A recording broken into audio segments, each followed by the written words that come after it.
سر علی، ہماری جوڈیشری نے بہت سارے پازیٹیو مائل سٹون ڈیسیجنز میک کیے ہوئے ہیں کیسز میں، جیسے زینب قتل کیس ہے، اینڈ آلسو آپ دیکھیں کہ آسمہ جلانی ورسز گورنمنٹ جو کیس ہے، یہ پچھلے دنوں جو اب کیسز آ رہے ہیں عمران خان صاحب پہ نرمی ہو رہی ہے، آپ اس کو کس طرح دیکھتے ہیں؟ یہ جو لیٹسٹ ڈیسیجن آیا ہے ہمارے سپریم کورٹ کا، جس کے اندر انہوں نے ان کو ریزرو سیٹس کا ڈیسیجن دیا ہے۔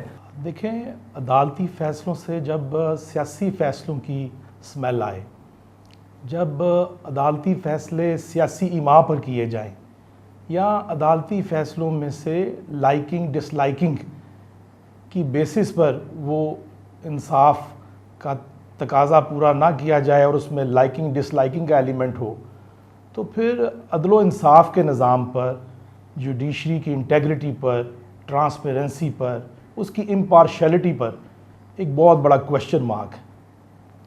اب یہ جو پرٹیکولر ابھی کیس سامنے آیا ہے 8-5 ورسز خان صاحب کو اور ان کی جماعت کو ایک بیل آؤٹ پیکج دیا گیا ہے۔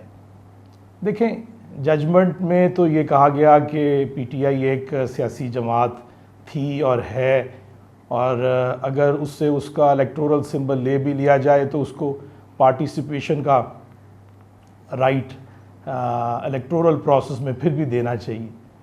لیکن یہ فیصلہ اس کے سیاسی مضمرات ہیں۔ خان صاحب کا جو سیاسی مقدمہ ہے، جو یہ سیاسی مقدمہ ہے، اس کا آغاز تب سے ہوتا ہے جب خان صاحب سائفر کو ہوا میں لہرا کر اور اپنے لڑکتے اقتدار کو اس کی بیس لائن اس کو لنگر آن کرنے کے لیے پاکستان اور امریکہ کے تعلقات میں ایک خلیج برپا کر دی۔ ایک ہمارا اور امریکہ کا الائے شپ میں ایک بڑا مضبوط تعلق بہت متاثر ہوا، لیکن خان صاحب کے پرسنل مفادات تھے کہ کسی طرح اس رجیم کو لنگر آن کیا جائے۔ اس کے بعد ان کے خلاف جو نو کانفیڈنس موشن میں وہ ناکام ہوئے۔ اب جب جو ان کی ایک تپش کا ایلیمنٹ تھا، ان کی جو الزام تراشی تھی ملٹری اسٹیبلشمنٹ پر، دیگر پولیٹیکل پارٹیز پر، اس میں ہوش اربا اضافہ آ گیا، حتیٰ کہ آپ نے ریاستی اداروں کے افراد کو مختلف القابات سے نوازنا شروع کر دیا۔ الٹیمیٹلی آپ پر جو پولیٹیکل پروسیس کے جو دروازے ہیں وہ بند ہونا شروع ہوئے۔ آپ اپنی ہی پارٹی میں، آپ کی اپنے ہی پارٹی کانسٹیٹیوشن کے مطابق آپ انٹرا پارٹی الیکشن نہ کرا پائے، اور پھر پارٹی جو اپنے الیکٹورل سمبل سے محروم ہو گئی۔ تو یہ ہے میرٹس آف دا کیس۔ دیکھیں، اب اس میں جو ہماری کورٹس کی تاریخ ہے نا، ہم انفارچونیٹلی جو ورلڈ انڈیکس ہے، ہم کیوں blue line, for blue line in the کیوں ہیں؟ ہماری تاریخ کے جو سیاہ ورق ہیں ہماری کتاب کے اندر، اس میں بڑی بدقسمتی ہے کہ there were courts which hanged Z Bhutto, and later there were courts simultaneously they were given relief and said no, Z Bhutto was innocent اور then declared him شہید۔ there were courts جنہوں نے بے نظیر بھٹو کو گلٹی کر دیا، لیٹر آن انہی کورٹس نے بے نظیر بھٹو کو ان میں سے بری کر دیا۔ 11 سال تک آصف زرداری قید و بند میں رہے، لیکن اس کے بعد ان کو کسی بھی کیس میں چارج نہ کیا گیا اور وہ بری ہو گئے۔ Same is the case with میاں صاحب۔ ان 2000 courts were sentenced him in several cases اور بلینز آف روپیز چارج کیے۔ 2008 میں وہ تمام تر کیسز سے بری ہو گئے۔ ابھی ریسنٹلی 2018 میں 200-250 پیشی بھگتنے کے بعد ایک اتنا لمبا چوڑا ٹرائل چڑھا، اور اس کے بعد آپ نے دوبارہ میاں نواز شریف کو ایک لمبی چوڑی سزا سنا دی۔ بیمار اور بستر مرگ پر پڑی بیگم کو وہ چھوڑ کے بیٹی کے ساتھ آئے اور قید و بند کی صورتیں برداشت کیں، اور پھر انہی عدالتوں نے آپ کو ہر کیس میں سے، چونکہ وہ پولیٹیکل وکٹمائزیشن تھی، اس میں سے بری کر دیا۔ دیکھیں یہ جو باب ہے نا عدالتی نظام کا، یہ باب ہم اس پرٹیکولر کیس میں سے نکال نہیں سکتے.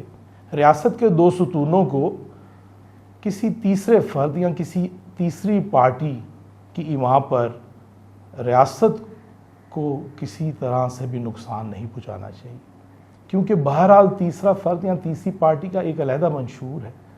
اور اب جب یہ پرٹیکولر کیس خان صاحب والا آنے والے دنوں میں اس کی امپلیکیشن ہوگی، ہم یہ نہ دیکھیں کہ پھر چند سالوں کے بعد آنریبل کورٹس کو، آنریبل ججز کو ایسا کچھ اور کرنا پڑے کہ اس کو بھی ریویو کر کے ایک نیا فیصلہ لانا پڑے.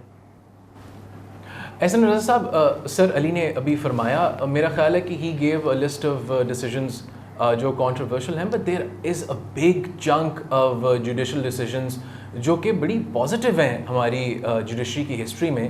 تو آپ اس کو کس طرح دیکھتے ہیں؟ آپ کا انالیسس کیا ہے؟ تھینک یو زین. یہ جو کویشچن ہے آج کل ہم یہ پھر کورٹس کے ڈیسیژن کو زیادہ ڈسکس کر رہے ہیں، خاص کر یہ جو ریزرو سیٹ کا جو کیس آیا ہے جس میں علی صاحب نے اس کی ایک پولیٹیکل اینگلنگ کی طرف اشارہ کیا ہے. میرے خیال میں ہم اس کیس پہ ذرا تھوڑی سی جلدی بحث کر رہے ہیں. اگر ہم ڈیٹیلڈ اس کے ورژن ورڈکٹ کا انتظار کر لیں تو میرے خیال میں بہت ساری چیزیں واضح ہو جائیں گی. لیکن ابھی جو ایک نواز شریف صاحب کی طرف سے بیان آیا، یا ایک ملک میں پوری طرف ایک وہ بحث چلی ہوئی ہے کہ یہ ایک سیاسی فیصلہ ہے اور عدالت نے پی ٹی آئی کو وہ سب کچھ دے دیا جو انہوں نے مانگا ہی نہیں تھا.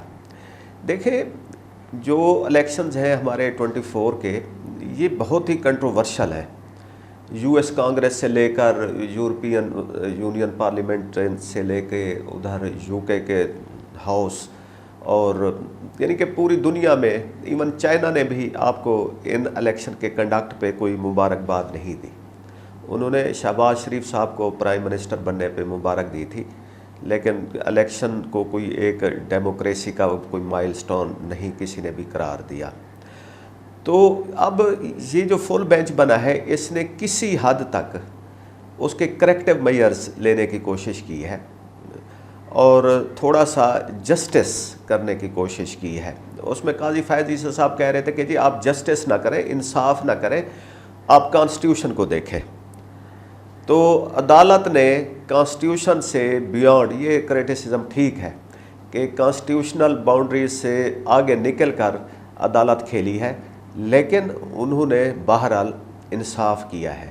ایک پارٹی ہے جس کو ایک بہت ہی کنٹروورشل ڈیسیژن کے تحت شام کو 6 بجے ایک ڈیسیژن آیا کہ جی اس کو بلہ نہیں دیا گیا، اور اس کے بعد 8 بجے تک وہ کاغذات نامینیشن پیپر جمع کرانے کی ٹائمنگ تھی. ان حالات میں اس پارٹی کو پھینکا گیا. آگے الیکشن کمیشن نے ان کی پولیٹیکل اینٹیٹی کو ختم کر دیا. الیکشن ہو گئے، وہ ایک لارجسٹ پارٹی بن کے ابھری. ان کو ریزرو سیٹ چاہیے تھی تو انہوں نے سنی اتحاد کونسل کو اختیار کیا کہ اس کے ذریعے ہمیں مل جائے. تو وہاں سے ہوتا ہوا یہ کیس آیا. تو وہاں پہ جو الیکشن کمیشن ہے اس کی رانگ ڈوئنگز بہت کھل کے سامنے آئی، اور یہ اب جو تفصیلی فیصلہ ہے یہ ٹوٹل انڈائٹمنٹ ہوگا چیف الیکشن کمشنر کی. اس وقت دیکھنا کہ ہمیں پھر مزید انصاف کے تقاضوں کو بلند کرنے کے لیے آگے جانا ہوگا، اور میرے خیال میں چیف الیکشن کمشنر کو ریزائن کرنے کا مطالبہ بڑھ جائے گا.